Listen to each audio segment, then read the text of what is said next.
বউয়ের বাপ মা কি ভাই কই বর্তমানে বাংলাদেশে প্রত্যেকটা ঘরে ঘরে 2-3টার উপরে কিন্তু সন্তান নাই। খুব কম আছে যখন 8-10টা ভাই বোন, খুবই কম। এটা মনে করেন আমরার বাপ মা পর্যন্ত এই শেষ। এখন আমরার যে জেনারেশন আছে এখান থেকে মনে করেন ঘরে 3টা কি 4টা ভাই বোন, কিছু কিছু জায়গায় একটা। তো আগে যখন অনেক ভাই বোন ছিল তখন এনে মনে করেন 6টা বোন থাকলে 5টা ভাই, 5টা বোন থাকলে 6টা ভাই, বা 3টা বোন থাকলে আরো 6টা ভাই। তো একটা মেয়ের বিয়ে দিছে, 2টা মেয়ের বিয়ে দিছে, 3টা মেয়ের বিয়ে দিছে।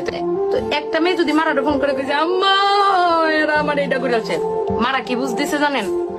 বাবা সংসার এরমই, এবার করে খাওয়ানো লাগে, এবার বাড়তির রাহ ধৈর্য ধরো, দেখবে একদিন সংসার সুখে রইব। আমার আরেক সেরি ফোন করছে একই কথা কইছে, আবার আরেক সেরি ফোন করছে একই কেল লেগা যে আমার এক সেরি যদি আমি গরমের মতো লাই দিয়া লাই তে আমার আরেক সেরি গড়ে উঠবো, আবার হেটারে লাই দিলে আরেকটা যা সেই ডায়ে গড়ে উঠবো।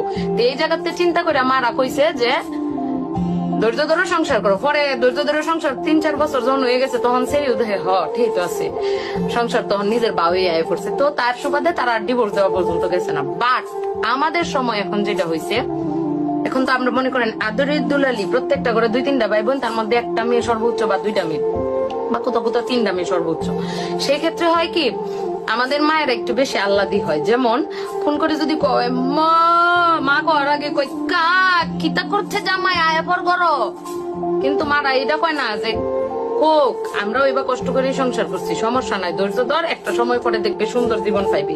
এটা না কয় কিতা কোন নবাবের পুতে এটা কইছে। আর বাপ আছে কিছু ডিউ লগে লগে কইব কি আইয়া পরে পরে দেখতাছি, কিন্তু একটা বার এটা চিন্তা করে না বাপ মারা, হেরা দেখতেছে বিয়া দেলছে সেটির জীবন কিন্তু একবার বিবাহিত জীবনে মেয়ে যখন পা দিয়া ফেলে পরবর্তীতে মেয়ের যখন সংসারটা ভাঙে তখন কিন্তু সেই মেয়েটারই সবকিছু গ্রহণ করতে হয়। তারাও কষ্ট পায়, কিন্তু যে মানুষের কাছ থেকে যে খারাপ খারাপ কটু কথাগুলা বা পরবর্তীতে বাপের বাড়ি এসে থাকলে সেই বাপের বাড়িতেও যে তার লাঞ্ছনা গঞ্জনাটা সহ্য করতে হয় সেটা কিন্তু মেয়েরই করতে হয়। তো সাময়িক ভাবে তারা চিন্তা করে যে আমরা জিতলাম, আসলে না, ওই বাপ মা এবং ওই মেয়েরা ঠকে। তো যতদূর সম্ভব কষ্ট হোক, যন্ত্রণা হোক, যা মন চায় তা হোক, স্বামীর বাড়িতে দাঁতের মধ্যে দাঁত কামড়ায় টিকে থাকাটা আমার কাছে মনে হয় সব থেকে ভালো বুদ্ধিমতির কাজ। কারণ কি বিয়ের পর প্রথম কিছুদিন অনেক কিছু সমুদ্রের মতো লাগে, পরে আস্তে আস্তে সেটা নদী হয়, তারপরে সেটা দিঘিতে রূপান্তরিত হয়। তো একটু ধৈর্য ধরতে হবে।